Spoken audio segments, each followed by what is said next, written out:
mais biso moko batu ya mboka bozotina ba agent SNEL bozotina ba agent régie des eaux baya kokata mai bakata biso courant et puis baye kokata courant au moment où il y a même pas de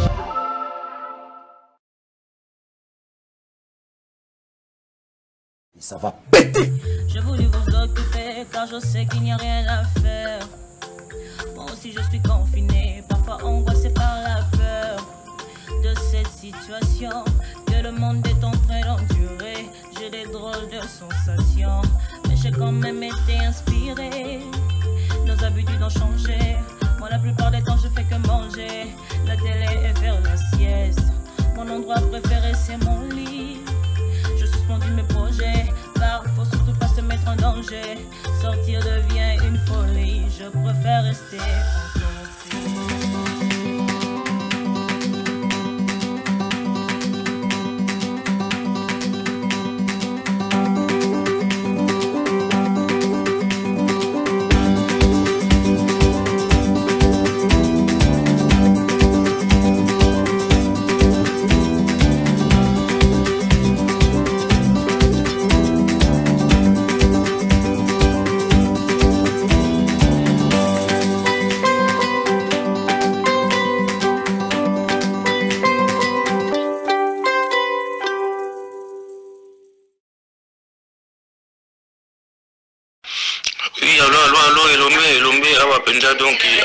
donc ba combat donc ba plus proche na biso ne to kola na poto tout bazo ba kofi à part ba série ba part ngo tete ba to kufa ba Jessica Tanga ba Mosengo ba le comité autour ba Papi Kanza ya Patrick ya nani ya Narcisse obi kaka ba to na biso a poto kala donc awa pena matanga lelo ba kufi 4. On a invité ce que Tilelo, tout le monde a été histoire, on a eu plus de 10 jours dans l'hôpital, on a invité ce que monde entier, le baki, donc il y a qui grave, nana, madame, bah quitter madame, Dubaï, bah, il y a qui grave, tant qu'on a causé un temps, qu'on se l'a na téléphone en direct, on a expliqué, donc il y a qui on donne à huis clos, bana, bah mettre Gimis, banane et tout, donc il y a qui grave. Na bela ki makasi ba confondre na corona tout ça là donc c'est grave donc na auto bima il y a 2 jours na auto bima hôpital na sali plus de 2 jours ouais.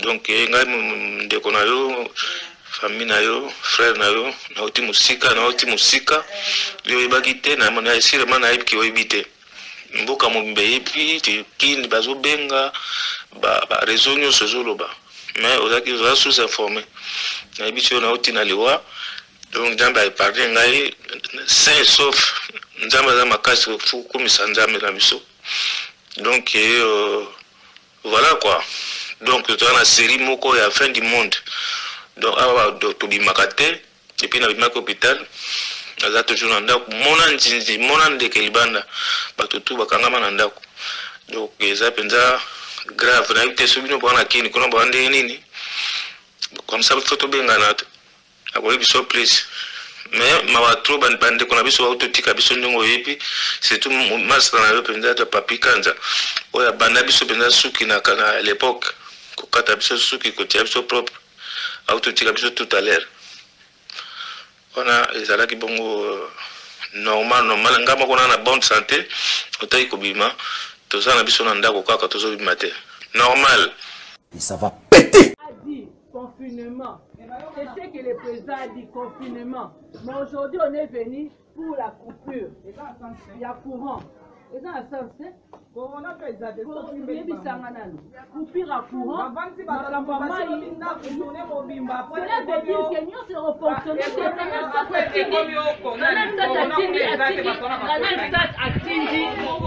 Canal 7 Atindi abonnement full. Pourquoi? Parce que pour lui, il dit que non, parce qu'il va bimater. Et pourtant, quand il tout ça, on peut avoir un peu ça actuellement. Mais il dit que va bimater, moi, il va somba, choc, va somba abonnement exact. Mais ce qu'on peut se mettre à mboka. Pour nous, il y a des agents SNEL, boti na baje en régie des eaux baya kokata mai. Ça n'a pas de sens. Ça n'a pas de sens, je te dis. Oui. La fille là, qu'est-ce qu'elle a dit? Il faut pas banini comment? Baba revoir na kaya ba terrasse parce que ma ministre va foutre la et tout. Fallait pas revoir parce que va foutre la. Alors ba qui nini pour nani?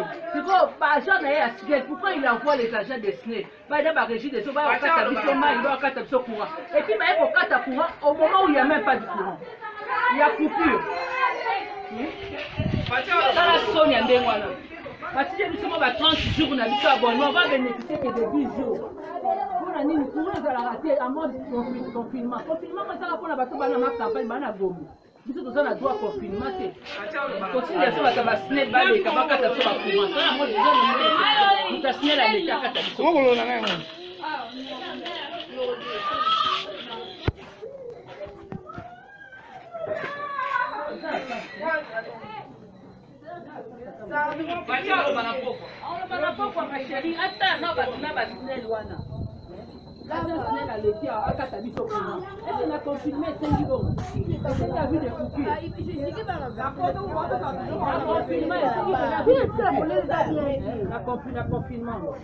Non, parce que l'état de détresse, c'était là. Les pépés mondial, les gens ratés à la Guinée, la RDC, non, les gens mondial, les gens privilégiés battus. Facture.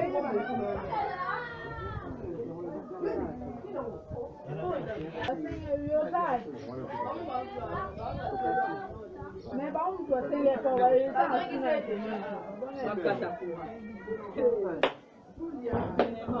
les gens ne sortent pas, les gens ne travaillent pas. Cela veut dire que Bani a laissé ça la tête. Mais Bani va kata courant, ma maman dort, la moussire, dormait, kata courant. Kata courant. Ça va péter.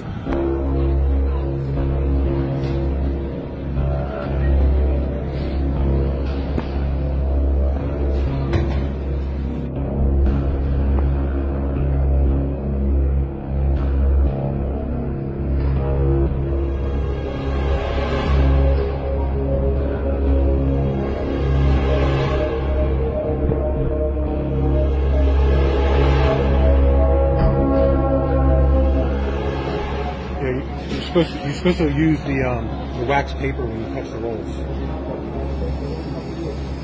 I'm roll patrol, dude. No, but seriously, you're supposed to use the wax paper and you're sniffing them and then you're touching them and you're putting them back.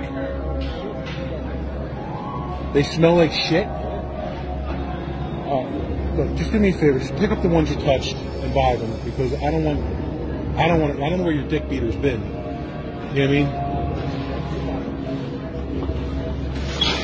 Listen, cuz pick them the fuck up and put them in your bag, or I'm gonna even you up. I'm telling you right now, I'm gonna even you the fuck up. I'm not kidding. Pick them up. It's disgusting.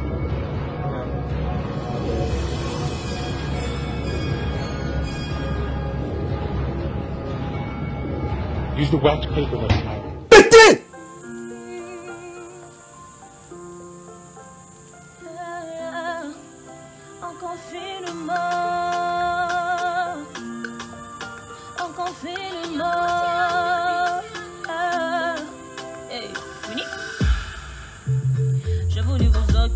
Car je sais qu'il n'y a rien à faire.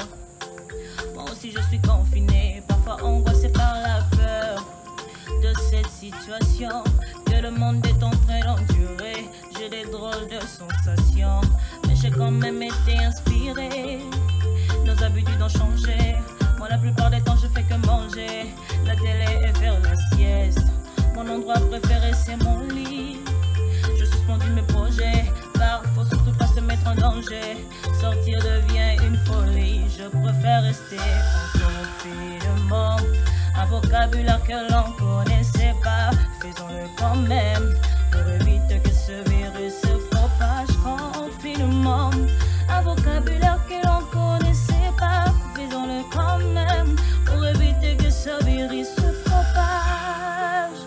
Restons chez nous, restez chez vous. En confinement, en confinement.